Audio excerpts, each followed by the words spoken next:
हम बकवास पर आपको खुश आमदीद। आखिरकार माँ नहीं सासू में ड्रामे की आखिरी किस्त हो ही गई।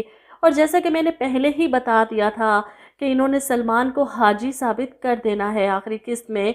इसे अपनी गलतियों का एहसास हो जाएगा और अरूज से अपनी मोहब्बत भी याद आ जाएगी और माफ़ी मांग कर इनको गले लगा लेगा। तो एंड देखकर कैसा लगा?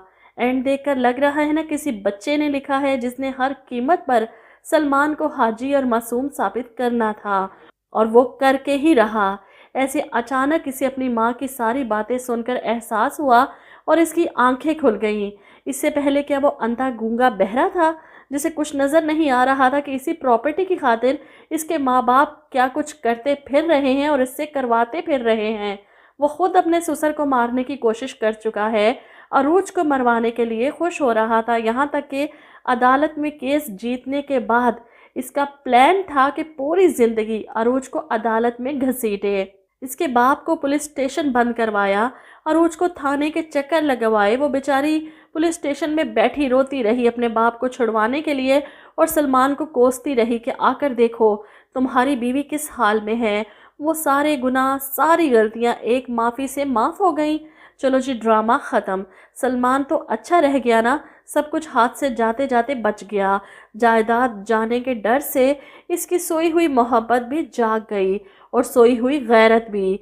माँ बाप को पकड़वाने के लिए इसने एसएचओ साहब को फ़ोन तो कर दिया, लेकिन ना घर पर पुलिस आई और ना ही हमने देखा कि शाइस्ता और अदरीस साहब किस तरह जलील होकर इस घर से निकाले जा रहे हैं। कुछ भी नहीं दिखाया गया, ऐसा जैसे देखकर बेख्तियार बंदा कहे कि 122 दिन ज़ाया नहीं हुए। ड्रामे ने बहुत मायूस किया मुझे तो। आप लोगों का पता नहीं, क्योंकि बहुत से लोग सलमान के हक़ में भी बोल रहे थे कि माफ़ तो अल्लाह भी कर देता है, तो इंसान क्यों नहीं माफ़ कर सकता। अरूज इसकी बीवी है, माफ़ कर दे, इसके साथ सारी ज़िंदगी का फ़ैसला है ये। मेरी नज़र में ऐसे लोग मुजरिम हैं और जब तक इन्हें सज़ा ना दी जाए इनके आंसू इनके पछतावे किसी तौर पर भी काबिल कबूल नहीं होते। काश ड्रामे की एंडिंग ऐसे करते कि वो अपने बाप को गोली मारता और माँ इस सब में पागल हो जाती, पागल खाने जाती और सलमान जेल।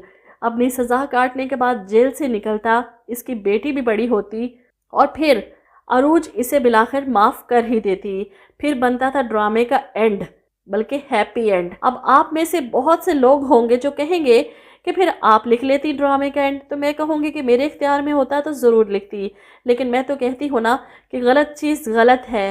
एंड बहुत बकवास था। ऐसा होता तो शायद काबिल कबूल होता जैसा मैंने बताया। और उसने तो 2-4 बातें की, मुंह मोड़ कर खड़ी रही और फिर माफ़ कर इसके कंधे से सर लगाकर हैप्पी एंडिंग कर दी। सबसे ज़्यादा नुकसान तो मास्टर साहब और इनकी बेगम का हुआ। इस सारी फैमिली ड्रामे में वो बेचारे रगड़े गए। बहरहाल ड्रामे के बारे में जो भी कहा जाए वो कम है। और अब तो मैं लोगों के कमेंट्स पढ़कर हंस रही थी, लेकिन प्लीज़ इन लोगों से एक बात ज़रूर कहूँगी कि ड्रामों के कमेंट्स में अल्लाह रसूल के वास्ते और कुरान पाक से मोहब्बत, नमाज कभी ना छोड़े, इस किस्म के कमेंट्स मत किया करें।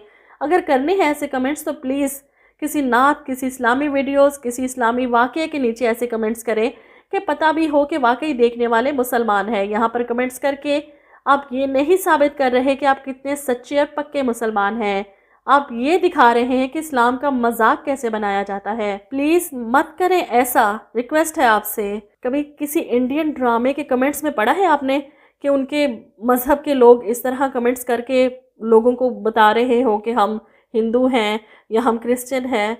नहीं ना, क्यों? बंद करें प्लीज़ ये सब कुछ। बाकी कमेंट करके मुझे ये ज़रूर बताइएगा कि ड्रामे की आखिरी किस्त आपको कैसी लगी, अच्छी या बुरी।